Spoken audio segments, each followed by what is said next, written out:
May gabi bay. So quick video to karon. I'm using skins for my camera. Muna siyang skins kanang wala siya vinyl stickers ba to put in your camera, and ako nang ginagamit kay para dili siya magasgas ang camera ba, para okay siya, para it'll give it a long life and di sad batik tanahon kasi magamit ko camera usahay, especially katong A7 IV nako pang malmal, like I travel, I go hiking, I use it kani siya. It's the ZVE1, so I want to preserve it because in case kunang ko ibaligya, it's good. But the thing is, from the last wedding I've shot, like this month, July, by the way, winter karon nga sa Melbourne, so tugnaw. So this should not overheat. What happened was, nag-shoot ko 4K 50 because PAL region may di me 4K 60, but 4K 50 and small bursts of videos mo overheat ni siya.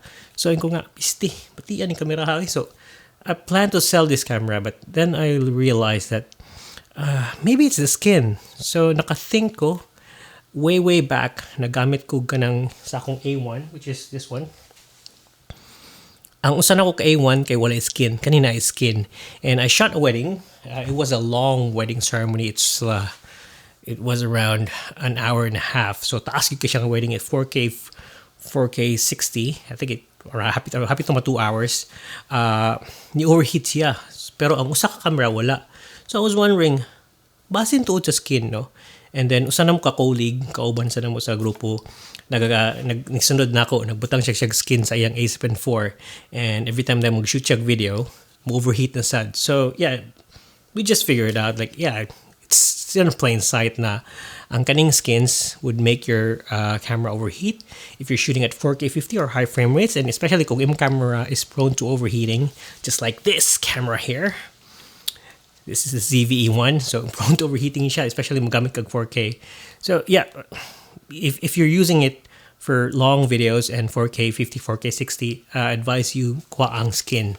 But for this case, kaning camera is mainly photography camera, or kung gamiton ko niya sa wedding, kuha ni siya kanang murag second angle, and usually ang weddings kari would go around 30 minutes. Worst case scenario na itong overheat siya. So yeah, that should be fine. And this one here, kung mag-shoot ko vlog, bumili gamiton ako 4K 50. 4K 50 is just fine. No, 4K 25. 4K 25 is just fine. 4K 50 kung nag-shoot ko wedding.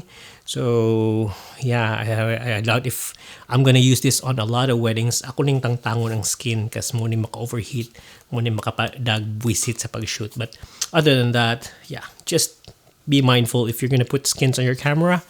Though mahal sa ng skins, just think things over if you're going to use it for photos, if you're going to use it for high resolution video, like high frame rate, like 4K 50, 4K 60. So don't put skins on it because it's going to overheat. So, kung na siya bay. Quick video for today. Spur of the moment. Walay script. See ya.